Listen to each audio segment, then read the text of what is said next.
Damos comienzo a un nuevo programa.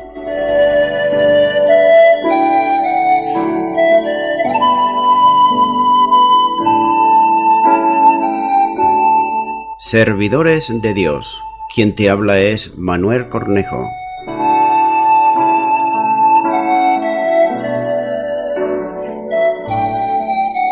Este es un programa que está respaldado por la Iglesia Evangélica Misión Evangélica de Cataluña.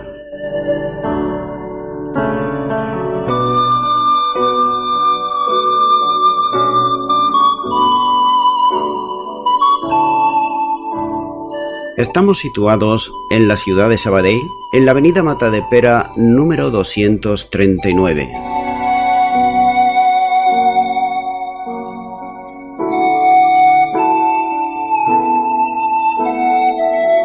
Antes de dar introducción a la palabra de Dios, estaremos poniendo una alabanza.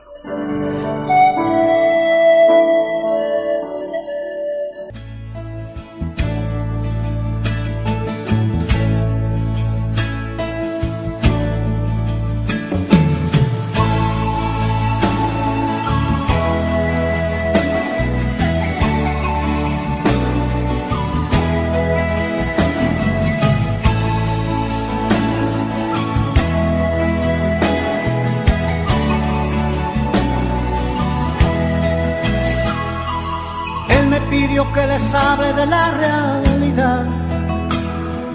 Está viendo que su pueblo se va por caminos que no traen más que problemas y hacen que su corazón se llene de penas. Él dejó sus mandamientos para cumplir el predicó del amor antes de morir. Él entregó su vida por nuestras culpas. Ya es hora que digamos, Señor, disculpa. Sinceridad. Dios está pidiendo a su pueblo que tenga sinceridad. Eso es lo que hace la diferencia entre el bien y el mal. Y está esperando que se arrepientan de sus maldades. Sinceridad. Palabra pequeña que tiene gran peso en la eternidad. Si no la vivimos de nada nos sirve orar y orar. Sinceridad, sinceridad.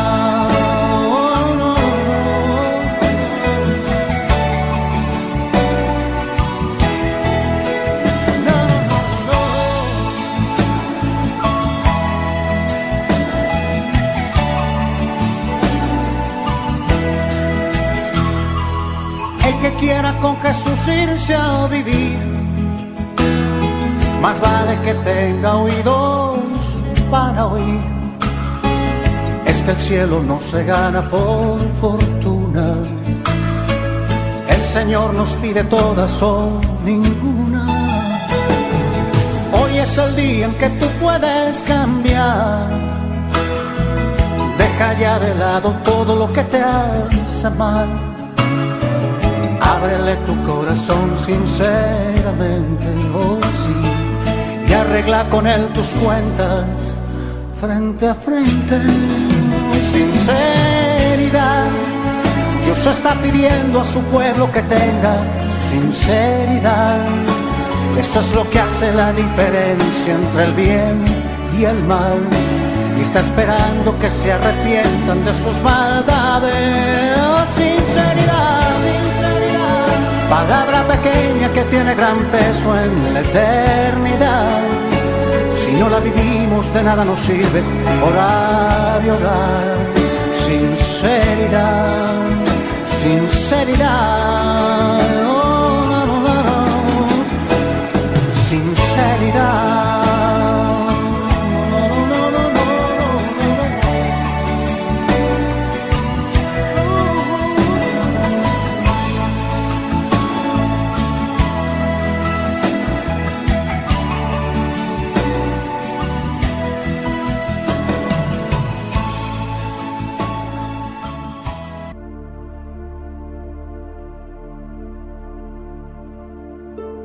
Y ya nuevamente, tras la pausa musical, estoy con todos ustedes.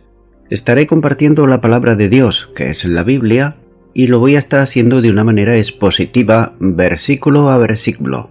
Y en esta ocasión será en Hechos de los Apóstoles, capítulo 18 y versículo 13, donde dice la palabra de Dios, diciendo: Este persuade a los hombres a honrar a Dios contra la ley. Ante el representante romano, acusan aquí a Pablo de ilegalidad, reseñando asuntos contrarios a derecho.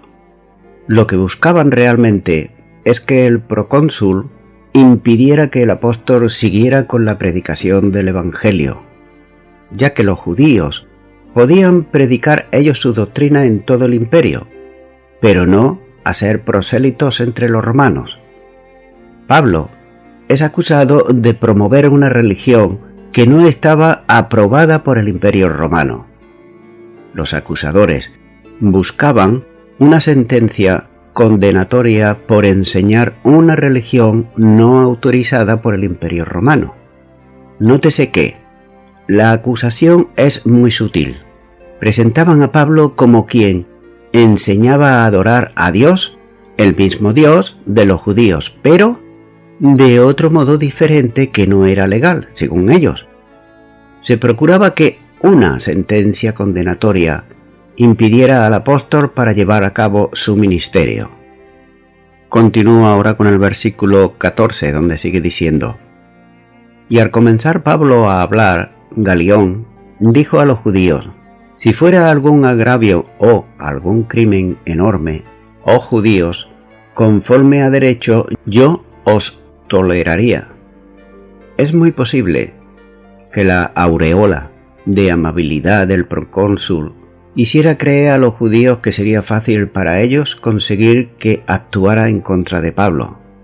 Sin embargo, se iban a equivocar de plano, porque la familia de Séneca sentía aversión hacia los judíos, uniéndose también el rechazo a cualquier tipo de fanatismo que viniera de donde viniera.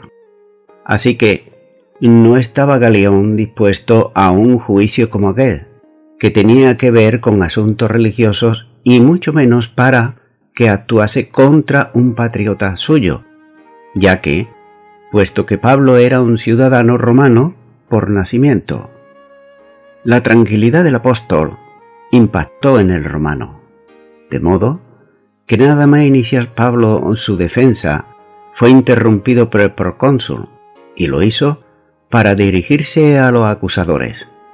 Para Galión, el problema no tenía que ver con asuntos de crímenes, sino con las complejidades de la ley romana. Dice la última parte de este versículo: Si fuera algún agravio o algún crimen enorme, oh judíos, conforme al derecho, yo os toleraría. Galión, él estaba dispuesto a aplicar justicia en caso de agravio o de alguna acción malvada y delictiva, pero, de modo ninguno, iba a detenerse para administrar justicia en asuntos religiosos que no le competían a él. Juzgaría, pues, sobre un crimen, pero aquello no tenía nada que ver con el quebrantamiento de las leyes romanas. Continúa ahora con el versículo 15, donde sigue diciendo: Pero si son cuestiones de palabras y de costumbres y de vuestra ley, vedlo vosotros, porque yo no quiero ser juez de estas cosas. Galión ni siquiera dio ocasión a Pablo para defenderse, porque el procónsul entendía que aquello no tenía que ver con la ley romana, sino con asuntos interpretativos de la ley de los judíos. Inmediatamente añade que si lo que le traían para juzgar no eran cuestiones criminales, sino asuntos de palabras, nombres y normas legales de los judíos, no estaba en absoluto dispuesto a juzgar tales asuntos. Dice la última parte de este versículo: porque yo no quiero ser juez de estas cosas. En sencillas palabras, Galión le estaba diciendo que todo aquello era tema de la sinagoga, pero no de un tribunal romano, ya que el procónsul no estaba dispuesto a formar parte de los conflictos religiosos propios de los judíos, y enfáticamente le dice que no estaba dispuesto a ser juez de aquellos temas. Continúo con el versículo 16, donde dice: y los echó del tribunal. Bien corto es este versículo y expresivo. Por tanto, el juicio no debía de seguir. Los acusadores no podían continuar acusando y ocupando el lugar del juicio. Sin miramiento alguno, el procónsul lo expulsó del tribunal. Posiblemente ellos hubieran querido seguir con sus alegaciones, pero tuvieron que marcharse. Es muy posible que el procónsul ordenó a los lictores que usaran sus varas para expulsar a los judíos que permanecían en el tribunal. Y posiblemente otras causas debían verse en aquel día, y la acusación contra Pablo no tenía ya ninguna razón de seguir, y por tanto el procónsul dio por acabada la presentación de las acusaciones en contra del apóstol. Continúo ahora con el versículo 17, donde sigue diciendo: entonces todos los griegos, apoderándose de Sóstenes, principal de la sinagoga, le golpeaban delante del tribunal, pero a Galión nada se le daba de ello. Los judíos no eran bien vistos por los griegos, esto estaba claro, y la antipatía contra ellos era evidente, como lo demuestra, por ejemplo, esta acción, como lo que se describe en el versículo. Viendo el rechazo que el procónsul hizo contra los judíos que acusaban a Pablo, se apoderaron de uno de los dirigentes de la sinagoga llamado Sóstenes, y ante la imposibilidad de las autoridades comenzaron a golpearlo delante del tribunal, apaleándole como desahogo de su aversión por los judíos. Es posible también que fuesen los propios lictores quienes habrían recibido instrucciones del procónsul para que despejasen el tribunal de los judíos que habían venido a acusar a Pablo, y no salían de aquel lugar. Los que golpeaban a Sóstenes, que tal vez no fue capaz de abandonar el tribunal con la celeridad que requería la ocasión, y posiblemente fueron los lictores golpearon a Sóstenes, pensando que era como portavoz de los acusadores. Con todo ello notamos en este versículo el adjetivo todos. Entiende aquí la acción a más gente que los lictores, sobre todo si se sigue el texto occidental en el que se dice que todos los griegos. Los manuscritos más seguros no proveen el sujeto de la oración generalizada, y no es posible determinar con firmeza si este Sóstenes fue convertido más tarde y es uno de los citados por Pablo en la epístola a los Corintios. Dice la segunda parte de este versículo: pero a Galión nada se le daba de ello. Esta acusación contra Sóstenes no preocupaba en absoluto a Galión, que se desentendió completamente de aquella acción. Él había actuado sabiamente respecto de la acusación que los judíos trajeron contra Pablo, pero indiferentemente hacia Sóstenes, el principal de la sinagoga. Aplicó la ley romana para proteger la libertad religiosa, pero no hizo nada para salvaguardar el bienestar físico de una persona, en este caso Sóstenes. De manera que la sentencia de Galión benefició al cristianismo, que fue considerado como una extensión modificada del judaísmo y recibió, hasta que comenzaron las persecuciones, la misma protección en el Imperio Romano. Es posible que la sentencia sirviese como precedente a otros jueces porque el procónsul era tenido en alta estima y ocupaba una posición influyente en Roma. La consecuencia fue que, durante los siguientes años, el Evangelio pudo predicarse en las provincias del imperio sin conflicto alguno con las leyes romanas. De ahí que las acusaciones contra Pablo, que aparecen más adelante, son hechas a nivel personal, es decir, contra su propia persona, tal y como dice Hechos capítulo 24 y versículos del 5 al 8. Así que las persecuciones contra los cristianos, en forma especial en tiempos de Nerón, son inactiva, personal de los emperadores. Nerón, por otro lado, vemos que acusó a los cristianos como los incendiarios de Roma en el año 64. El cambio de trato se produce también como consecuencia del crecimiento de la Iglesia, que no podía seguir incluida en el judaísmo, protegido por otro lado por la ley romana. La promesa del Señor de proteger a Pablo era realidad, como anteriormente se compartió en los versículos 9 y 10, y no había oposición que pudiera resistir la expansión del Evangelio y el establecimiento de iglesias en todo el mundo greco-romano. Por tanto, la iglesia en Corintio creció y se extendió a otros lugares a través de Acaya, tal y como nos dice, por ejemplo, en la segunda carta a los Corintios capítulo 1 y versículo 1, también en el capítulo 11 y versículo 10 y primera de Tesalonicenses capítulo 1 versículos 7 y 8. Por tanto, la sentencia de Galión fue conclusiva para la marcha de la iglesia cristiana. Continúo ahora con el versículo 18.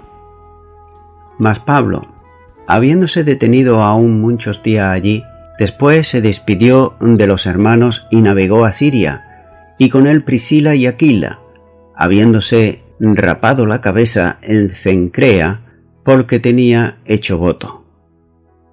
Vamos allá aquí, en este capítulo 18 de Hechos de los Apóstoles, desde los versículos 18 al 21, el Evangelio en Éfeso.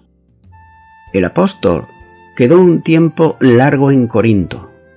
La sentencia favorable del procónsul trajo un periodo de tranquilidad, que permitió la expansión tranquila de la iglesia. Nótese que en ese tiempo de tranquilidad, la iglesia no se relajó en absoluto, sino que aprovechó ese tiempo para la predicación del Evangelio. El tiempo en Corinto fue un tiempo extenso, de 18 meses hasta el interrogatorio ante Galión, y luego varias semanas más. Fue muy necesaria la presencia del apóstol para la consolidación de una iglesia que nacía en una sociedad pagana e inmoral como era la sociedad corintia.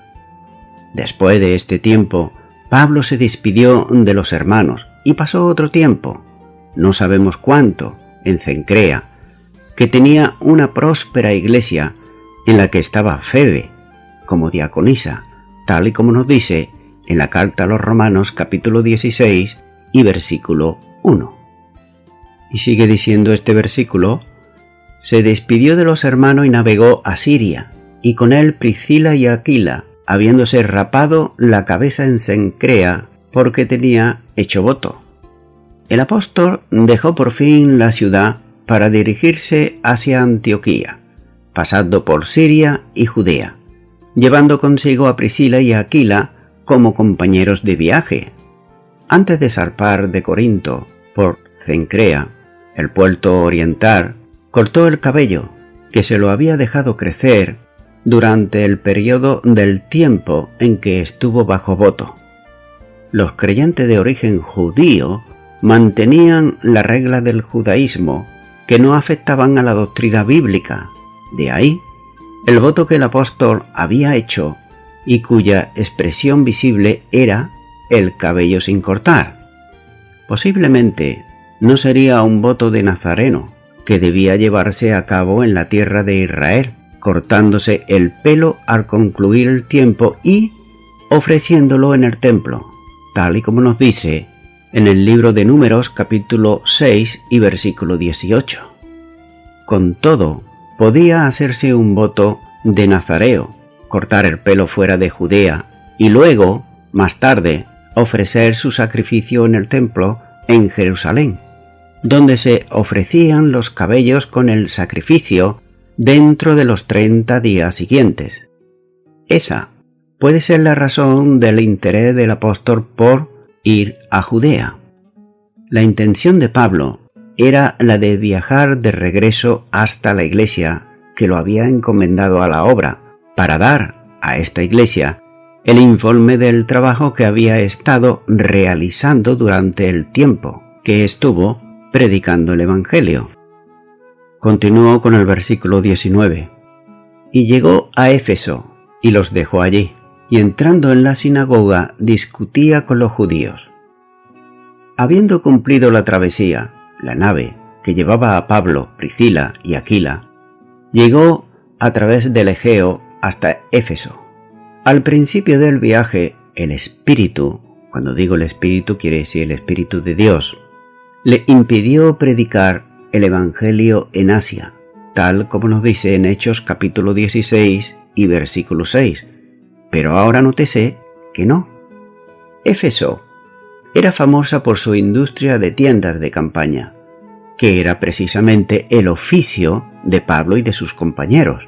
Parece ser que ese trabajo en ese momento en Corintio no fue lo suficientemente lucrativo, puesto que se aprecia la extrema limitación de recursos con que había contado Pablo.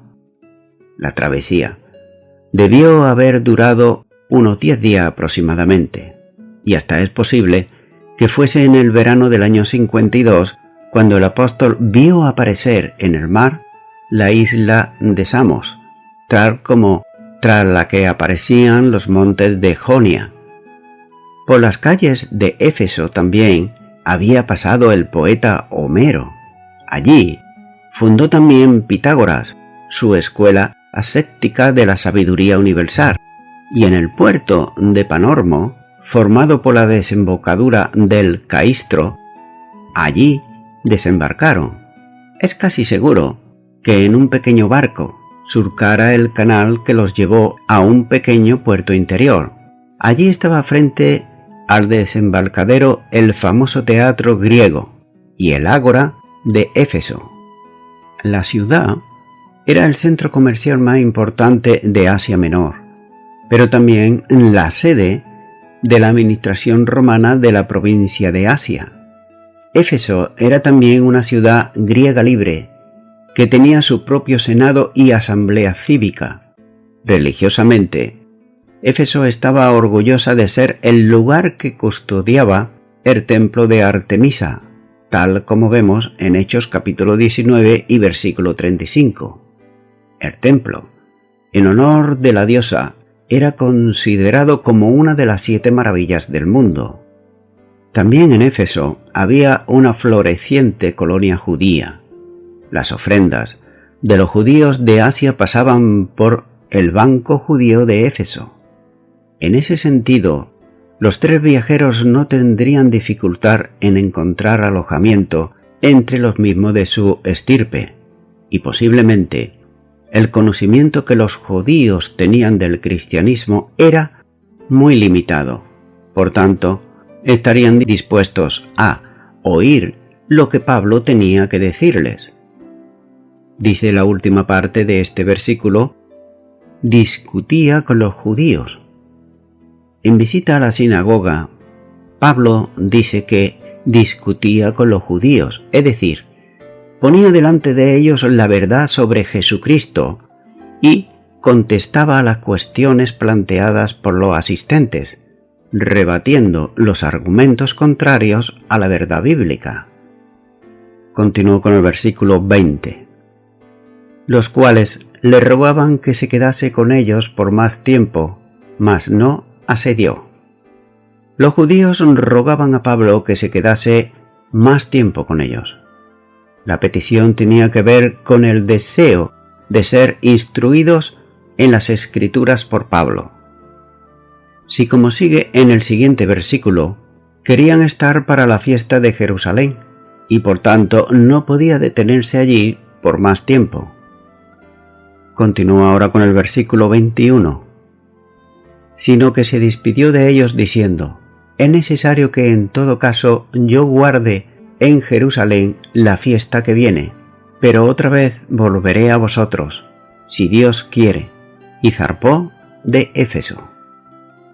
Al ruego de los judíos para que se quedase allí por más tiempo, el apóstol Pablo simplemente se despidió de ellos, y haciéndole una promesa: volver en otra ocasión si era la voluntad de Dios. No podía continuar allí porque debía llegar a su cita en Jerusalén. Para eso, había de tomar un barco que le llevaría directamente hasta Judea. Pablo habría dicho a los judíos justificando su partida, es decir, parafraseando el versículo, le diría: debo tratar por todos los medios de estar en Jerusalén para la próxima fiesta. En la crítica textual, esta frase no tiene mucha firmeza, pudiendo ser incluso una nota añadida por algún copista. Por ejemplo, las traducciones nuevas, como es por ejemplo la Biblia textual y la Biblia Reina Valera 1989, dice: y se despidió de ellos diciéndoles: regresaré a vosotros si Dios quiere, y zarpó de Éfeso. Con todas estas palabras ofrecen al lector la urgencia del apóstol por llegar cuanto antes a Jerusalén. Además, la navegación se suspendía en invierno y se reanudaba en marzo, por lo que no debía perder la ocasión para embarcarse. Y voy concluyendo ya con esto.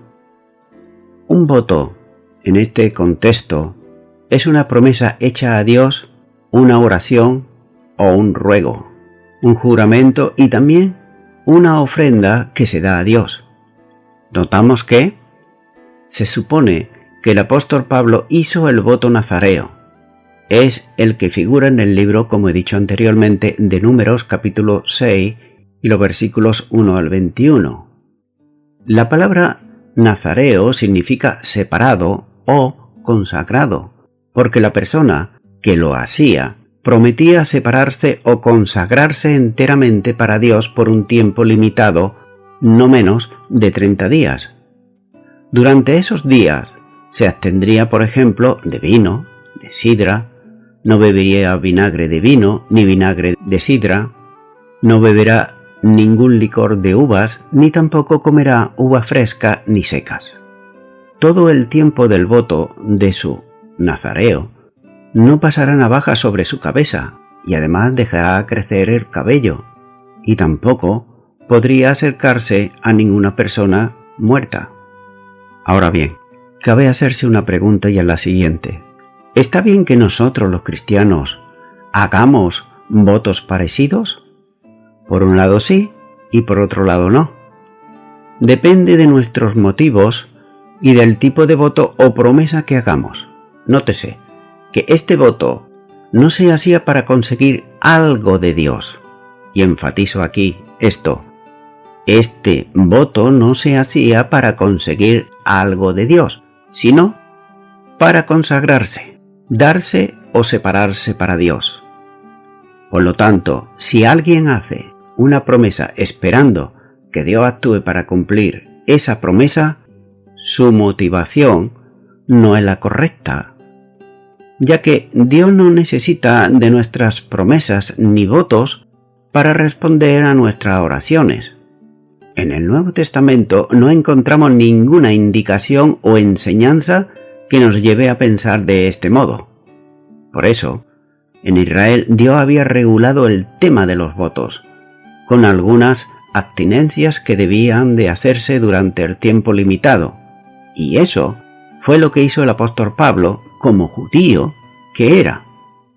Y también notamos que él, Pablo, lo tenía todo bien claro, ya que él, para ganar a los judíos para Cristo, él cumplía estrictamente con la ley, como un judío religioso ortodoxo, pero cuando quería ganar para Cristo a los que no eran judíos, él se comportaba y vestía y hablaba como ellos, para ganarlos para Cristo.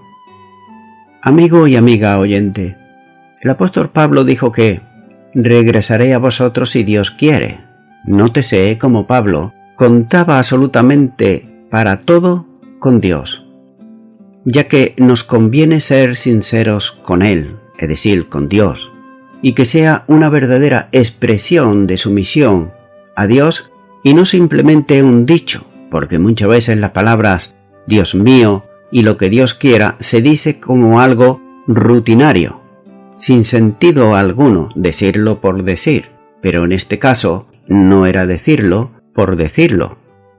Muchas personas emprenden negocios, empresas que son peligrosas y muy delicadas, y muchas veces lo hacen sin contar absolutamente con Dios. Otras personas se ponen de viaje, por ejemplo, en su automóvil y sin embargo no cuentan con Dios, ya que antes de salir de ese viaje o ponerse al volante, jamás oran a Dios. Y de la misma manera pasa con todas las personas que no tienen a Jesucristo como Señor y Salvador. Pero esto sí, si sale mal la cosa o hay algún accidente, le echan las culpas rápidamente a Dios. Estimado y estimada oyente, ¿crees tú que esto es justo? Y a fin de cuentas, ¿quién es el que pierde? Es la persona por no contar con su Creador, con su Dios y con su Salvador. Por tanto, ¿no será mucho mejor hacer como hacía Pablo? Orar siempre, pedirle a Dios su dirección. Amigo y amiga oyente, yo te animo en esta hora, que a partir de ahora tú puedas empezar a pedirle la dirección a Dios. Y para ello, el primer paso es orar a Dios para que venga a tu vida y venga a tu corazón y te dé salvación y vida eterna. Si es así, que tú quieres, pues yo te animo a que tú ores conmigo esta oración y repitas ahí a donde estás. Señor Jesús, reconozco que muchas veces he dicho el nombre de Dios sin ningún sentido, decirlo por decir, y es porque no he contado contigo nunca, sino que he hecho mi voluntad. Pero a partir de ahora, yo te abro mi corazón, te recibo como mi Señor y Salvador, me arrepiento de mis pecados y te doy gracias en tu nombre, en el nombre de Jesús. Amén.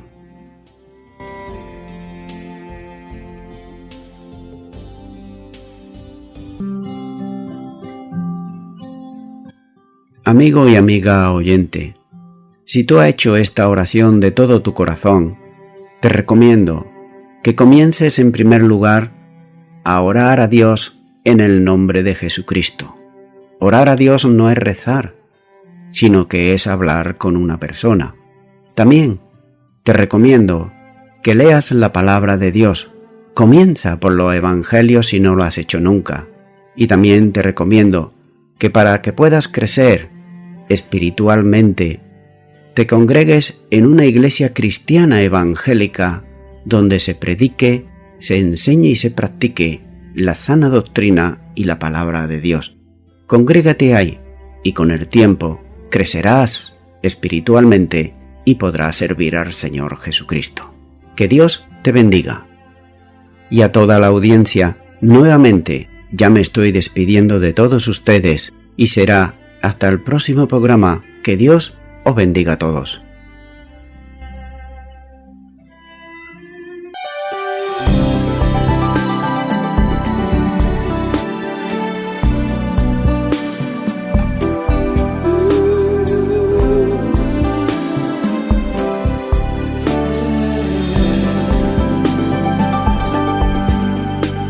Necesito aprender un poco aquí, necesito aprender un poco allí, necesito aprender más de Dios, porque Él es quien cuida de mí. Si una puerta se cierra aquí, otras puertas se abren ahí.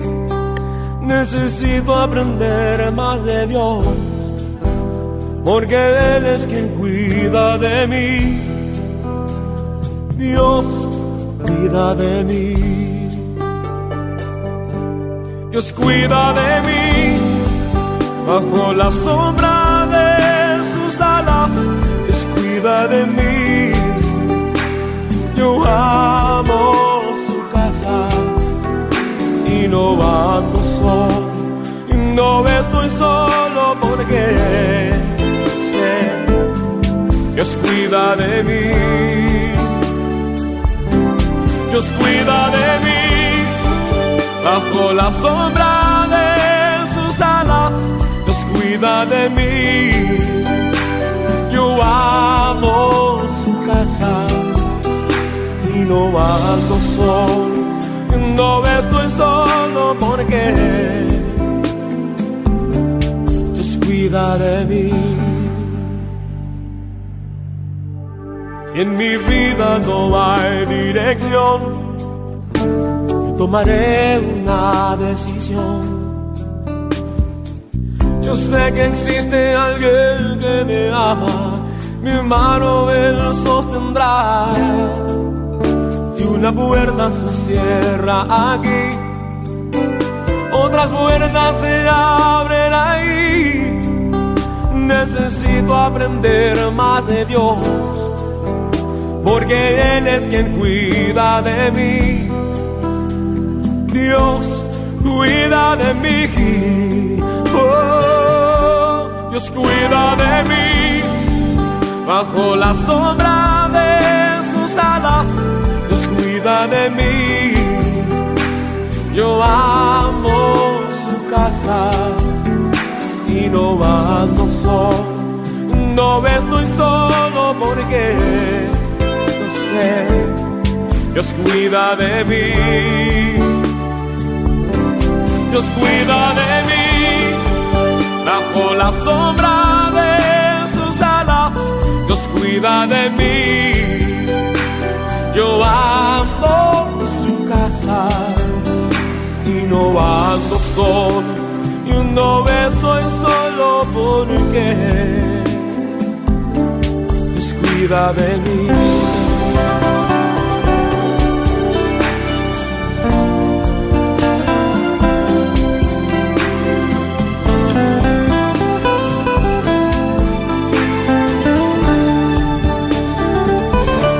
Dios cuida de mí bajo la sombra de sus alas. Dios cuida de mí. Yo amo su casa y no ando solo, no estoy solo porque yo sé, Dios cuida de mí. Dios cuida de mí bajo la sombra de sus alas. Dios cuida de mí. Yo amo su casa y no ando solo, no estoy solo porque Dios cuida de mí. Yo sé,